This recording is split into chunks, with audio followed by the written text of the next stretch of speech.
তারেক রহমান তিনি জুমার নামাজ আদায় করবেন গুলশানের একটি মসজিদে এবং ঠিক নামাজের আগে আগে তিনি বাসা থেকে বের হবেন এবং জুমার নামাজ আদায় করার পরে তিনি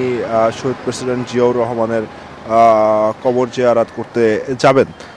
এবং তারপরে সেই কবর জিয়ারাত করে তিনি যাবেন সাভারের স্মৃতিসৌধে, যেখানে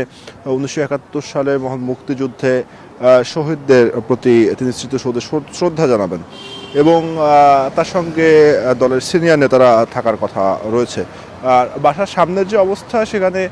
বাসার সামনে পুলিশ মোতায়েন করা হয়েছে, পুরো রাস্তা জুড়ে নিরাপত্তা ব্যবস্থা জোরদার করা হয়েছে। একই সঙ্গে তার যে চেয়ারম্যানের যে সিকিউরিটি গার্ড সিএসএফ সেই সদস্যরাও রয়েছেন এবং আশেপাশের রাস্তাগুলোতেও কিন্তু আমরা পুলিশের উপস্থিতি দেখছি এবং তারেক রহমানের আগামীকালকেরও কয়েকটি কর্মসূচি রয়েছে। এর মধ্যে তিনি জুলাই আহতদের দেখতে যাবেন, ওসমান হাদির কবর জিয়ারত করতে যাবেন এবং তিনি ভোটার হবেন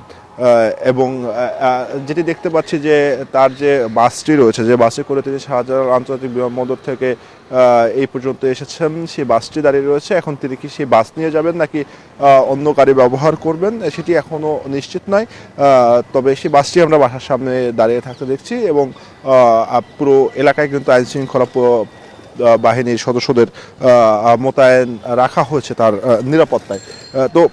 এখন পর্যন্ত যে আমাদের কাছে তথ্য রয়েছে তাতে তিনি জুমার নামাজের ঠিক আগে আগে বাসা থেকে বের হয়ে গুলশানের একটি মসজিদে নামাজ আদায় করবেন এবং তার পরবর্তীতে